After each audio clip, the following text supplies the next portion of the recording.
Hello, everyone, and welcome to the Lit Up Lightworker Podcast, bringing you fun and soulful interviews with spiritual teachers with the aim of tuning you in and lighting you up. You can access all episodes of the podcast on Apple Podcasts, Spotify, Stitcher, and TuneIn. And be sure to subscribe to my YouTube channel for more videos and interviews all about finding and following your life purpose. My name is George Lizos. I'm a spiritual teacher, intuitive, the author of Be the Guru and the #1 best-selling Lightworkers Gotta Work. And today I have with me Juliet Diaz. Juliet Diaz is an indigenous Taino Cubana from a long line of curaderos, healers, and brujas, witches, on both sides of her parents' lineages. Signs of her natural gifts like cosmic channeling, seer, plant whispering, energy reading, and communication with spirits and other realms shine through at the age of 3. She believes magic lives within us all and feels passionately about inspiring others to step into their truth.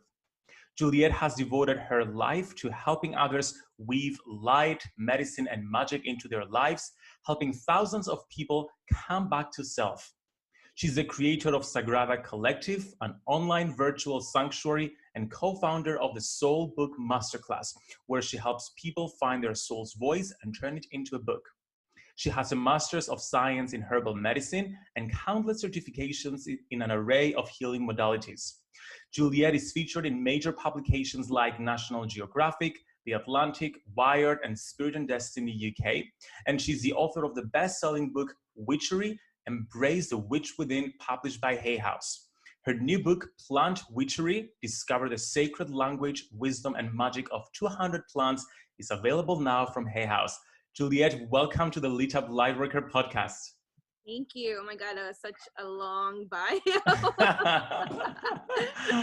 I am so excited to have you here because, as I told you before we started, I'm getting into plant medicine right now. I already teach about connecting with the elementals and nature spirits, so like the more spiritual side of like connecting with the different elements. But right now, I'm feeling this urge to start connecting with the specific plants and the wisdom of plants. This summer, I've started working really intensely with flower essences, which awakened me to the power that plants have in healing us. So I'm so excited to chat about your new book, Plant Witchery. But before we get into the nitty-gritty of stuff and the juicy details of all the plants, I wanna ask you a question about your path. What has been your path to doing plant witchery in the first place? Well, this is something, I'm indigenous, so for us, it's natural to work with the natural earth and the plants. So I didn't come from a really nice upbringing. I did have a lot of trauma and things happen in my childhood, but I was always guided and always lit up within from just being around nature. It's always so healing. There's always so much wisdom. And I actually didn't even know that people thought it was weird to talk to plants or that you were able to communicate with them. But that's just because of colonization. And then going to a regular public school, I wasn't really around other indigenous people because I did grow up in poverty, in the projects, in the city, and everybody around me were just not really into paying attention to the earth, right? You're more into technology and anything else that takes your mind off of the natural world. So for me, it's always been since I was very little. I could remember being 5-6 years old and foraging for my mom, when she needed items like she needed a clover, or she needed me to go get lavender, or she needed me to go get a pine cone. It depended on what season we were in. So I've always had this connection with them, and it's something that has followed through with me throughout my entire life. Oh wow! It's beautiful how you blend this tradition of your ancestry essentially with plant herbalism and like science, and just bring it all together into the book. What I loved about the book is that you have a section about both the medicinal properties, the spiritual properties, the messages that you can get, the magic you can get from the plants, which gives you more like an integrative approach to understanding and getting to know plants. Now, what is plant witchery? How would you define it? And is it different from herbalism, plant herbalism? So plant witchery is your innate birthright to be connected to the spirit of who you are, which is nature. And that's how I go about this book, where it isn't herbalism, right? Because you could get herbalist, as an herbalist myself, you could get that information from everywhere else, right? Yeah.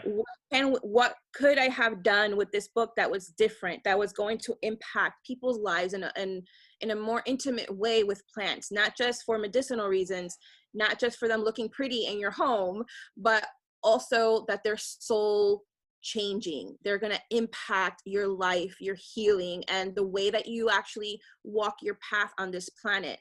To me, it makes sense that your journey on earth is guided by earth spirits, right? Doesn't that make a little bit of sense? So the earth spirits literally live on the land, on the dirt, in the trees, in the flowers, in the rivers, the stones, all of it. We have our ancestors within us and without us, right? We have our guidance and ancestors and answers within and without us. Like, there's no question that we're not here alone. We weren't put here without a guide. We were put here with guides. We're overlooking who the guides are. We're looking for people to be our elders, to be our guides, when in fact it's the spirits that already were here before we got here. The Plant Witchery, my main focus for all of these plants, I have 200 of them in here, and most all of them are house plants, and they're trees, accessible spirits that you can work with. And the magical properties and the plant wisdom of these entries are all channeled.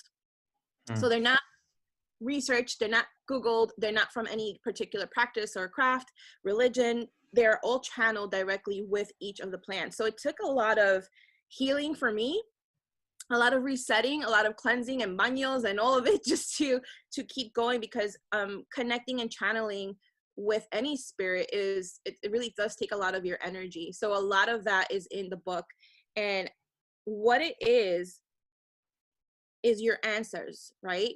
Your reflections. It's the things that you keep asking in prayer and don't hear back because you're looking somewhere else rather than looking within you. And what this does, connecting to the plants, is that the plants are able to relay those answers for you. Oh my goodness, you speak straight to my soul. It's something that I've been realizing more and more over the past few years.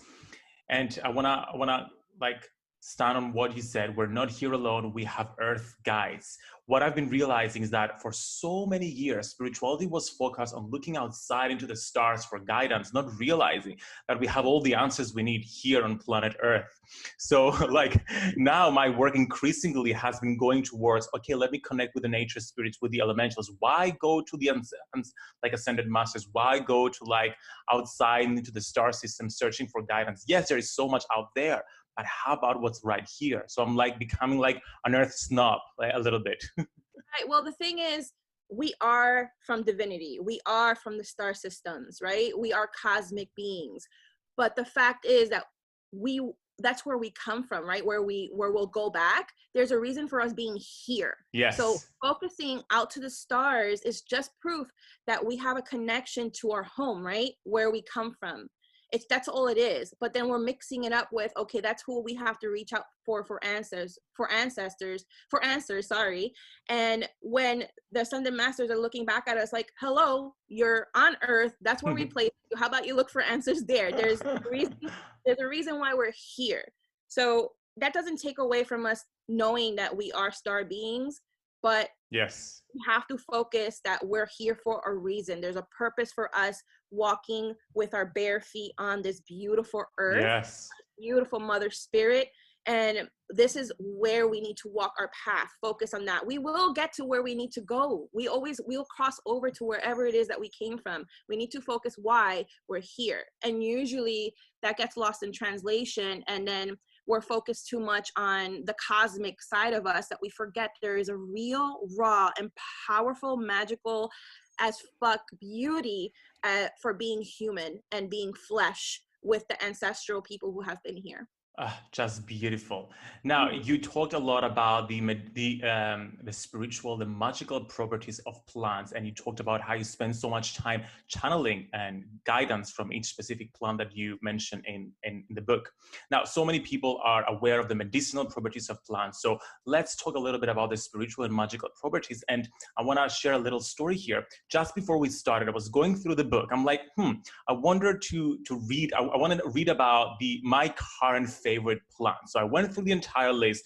I'm like, the ones I'm working with right now, like with like skin product or like flower essences or like essential oils, are myrtle, jasmine, and hibiscus. I drink hibiscus tea. I have jasmine facial cream, and I use myrtle in my diffuser right next to me.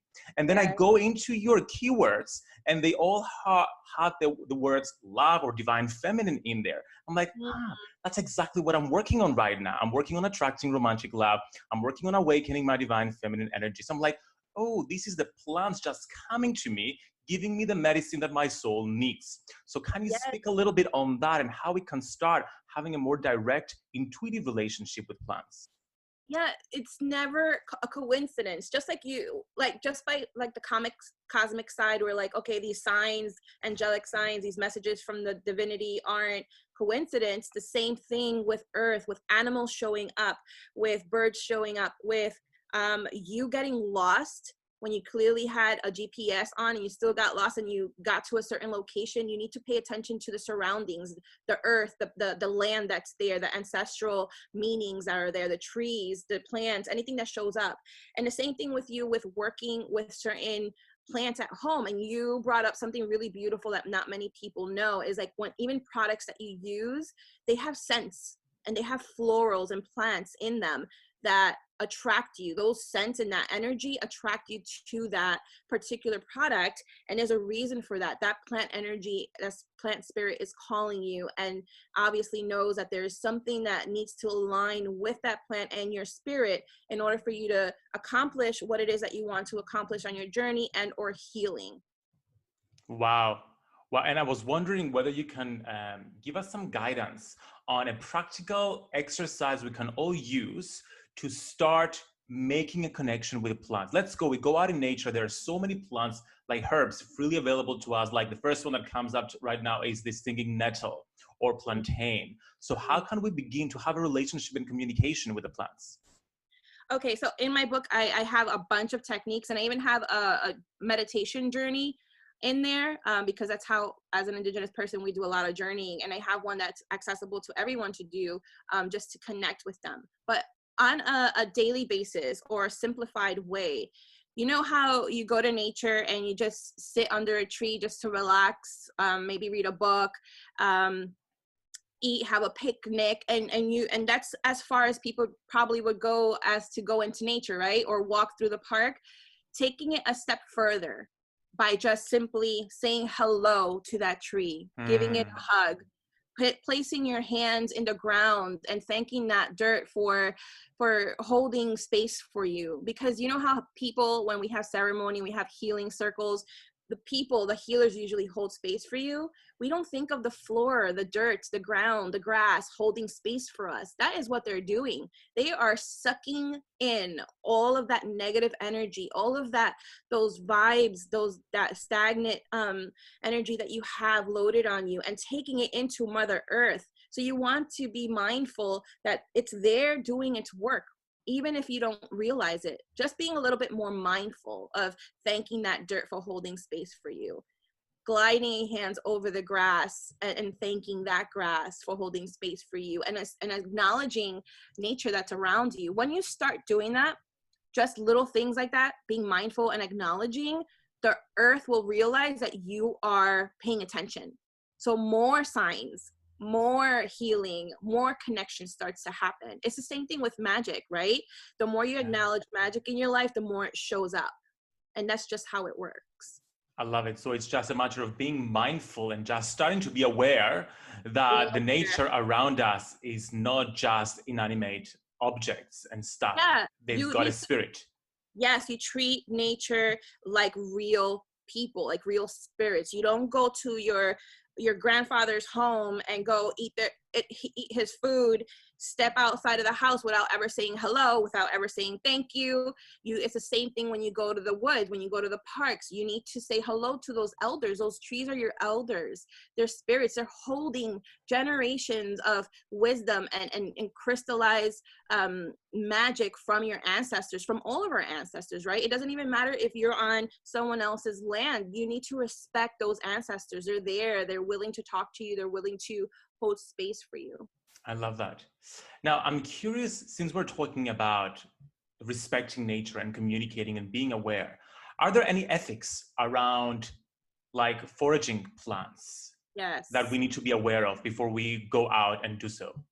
Yes. So I talk about the exchange, it's called in my book. An exchange is something that I naturally learned from my mom. My mom always told me, if she sent me out to go forage for something, make sure you ask permission first.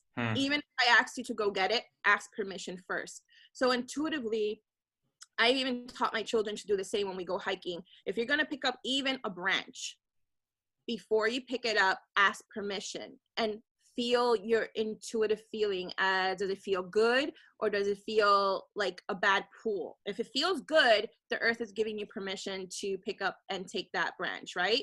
If it doesn't feel good, it doesn't want you to take that branch. So there's always an exchange, and an exchange starts with asking, with picking it up and thanking it, and then leaving something. And it doesn't have to be something physical. It could be your light. You can just simply put your hands on the earth and pour your love and light into the earth as a thank you, and then say thank you that way. So it doesn't have to mean that you have to leave money or leave a crystal or anything like that. It just means there has to be a spiritual exchange of some sort, where you have respect for one another, and you know that you can't just take. I love it. And when it comes to like the practical ways of working with plants for medicine, both physical medicine as well as spiritual medicine, what are some of the ways we can use to take plants and create stuff? I know in the book you talk about like extracts and infusions. What are some of the other ways we can start using plants in that way for healing? So I also do simplify it where you could just simply use the energy, work with the energy, right? When I work with creating medicine, for instance, like potions, spells, medicinal medicines, tonics, anything, before I put any ingredients, even knowing what ingredients should belong in something that I want to create, I listen. I shut my mind off. I go into a meditative state, or meditative state just meaning just clear your mind, take a deep breath, and think about the ingredients that might need to go into what it is that you want to create, and see if anything else is calling. Is there any other plant that's showing up in that vision of yours, in that mind, your mind's eye that's showing up that maybe doesn't belong in that concoction, right? And it's showing up. That simply means that energy, say it's a cactus, right? And you bring the cactus to the table while you're creating the medicine. The cactus is telling you that particular medicine that you're making needs that cactus energy in that medicine. And it doesn't mean you have to put the cactus physically in it. It just means that its energy needs to be around what you're making. So for instance, when you're creating spells, right? Or let's talk about candle magic, because it's a little simpler explanation of magic. Yes. So when if you're someone that's creating candles for other people, you have to fix the candle. You have to put oils and herbs and put all those intentions into the candle. Say the candle is for abundance. If you had a shitty ass day and you're making that candle with your own energy, guess whose energy is going to go into that candle? That's going in because your energy is a spirit, right? It goes into the candle. So the same thing with the plant. If you have a plant next to that candle, that plant's energy goes into the candle just for being in the surrounding space of what it is that you're creating. That's powerful. So we need to be aware of our own emotional and energetic state before we do any energy work, because it's going to go in there whether we want it or not.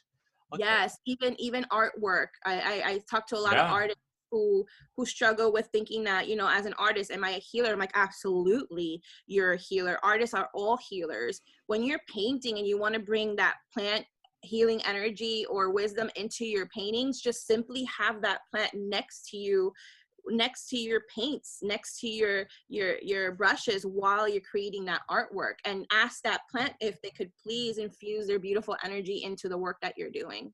I love it. Something that you mentioned in the book that I hadn't thought about before was how to choose the best astrological times to work with different plants. How do we start going about that? Well, there's different planets that connect to different plants. It's the same thing with seasons, right? There's certain plants, and it depends on what part of the world you're in. So it's really more of a self research when it comes to that. I give you the simplified version of what you can do. I talk about the moon energy, the sun energy, the seasonal energies, and to go back to what you were saying, all it takes is just really seeing where you live and what part of the world, and what that energy means for you and that plant. Which encourages us to be aware of like the land we are in, especially, and like the energy that it brings up. Yes. Powerful. I even talk about the seasons, right? I call them my elders. Yes. The seasons are my elders. Winter is my elder. Summer is my elder. Spring is my elder. And again, it depends where you live. I'm Taino, indigenous to the Caribbean, so we don't have, all those elders there. We have different kinds of elders there. But again, depending where you are in the world, you have to pay mind to even your seasons. They are not just seasons. Those are energies that are coming from the earth and the cosmos, creating this beautiful wisdom, this beautiful elder spirit that's going to come and visit you. And that comes with a lot of healing itself. That spirit comes with a lot of wisdom itself. And working with that particular elder with particular plants can be very, very powerful. I love it. Now, another question, my last question that just came up to me right now. We talk a lot on the podcast about finding and following our life purpose. This is like my life's mission as well, to help people do that. I was wondering, are there any plants or flowers that are traditionally associated with purpose that we can work on? Or is it just something specific to every single person? It's very unique to every single person, and every single plant has a piece of wisdom to help you along your purpose. But the way I've learned about purpose with my plants is this. This is how they explained it to me. What I'm seeking in the world is what I'm supposed to teach in this world. That's so beautiful. And it's so liberating. Very liberating, because not only do you go into a self-study, you go on a journey, right, to figure out yourself and to figure out and to heal yourself, and to find the tools that really amplify you, your higher self. That is what you're going to use in turning in your journey as in your purpose to help heal others. And that's really powerful, because it takes away, it gives you a freedom of knowing that you are armed with what it is you need, and that you're not, that you're worthy, right? That you're capable of spreading exactly what it is that was taught to you by these beautiful elders and spirits, right? Because we think we need a certification for everything, right? When you're being taught by plants, there is no certification the plant is going to give you other than the fact and the proof that you healed yourself and you found yourself. And that is proof enough for you to go and do what you do the best way you did it for yourself, to see who in your community, see what people are attracted to that practice themselves. And you will always find people that will connect to your particular style and unique design of how you're going to approach your life purpose. That's powerful. Juliet, thank you so much for sharing this powerful wisdom about like the plants and connecting with them. We're so grateful, and I'm so excited for everyone to go and get their copy of Plant Witchery. Can you let us know, where can people get in touch with you and where can they get the book from? Yeah, so I have my website, which is iamjulietdiaz.com. And all my social media is iamjulietdiaz.com. I made it really simple for you guys to find me. Are you able to share yes, a link? It's all gonna be in the show notes. Okay, so you could put a link that I'm gonna share with you, which is, the sales page, I guess you could call it. Yes.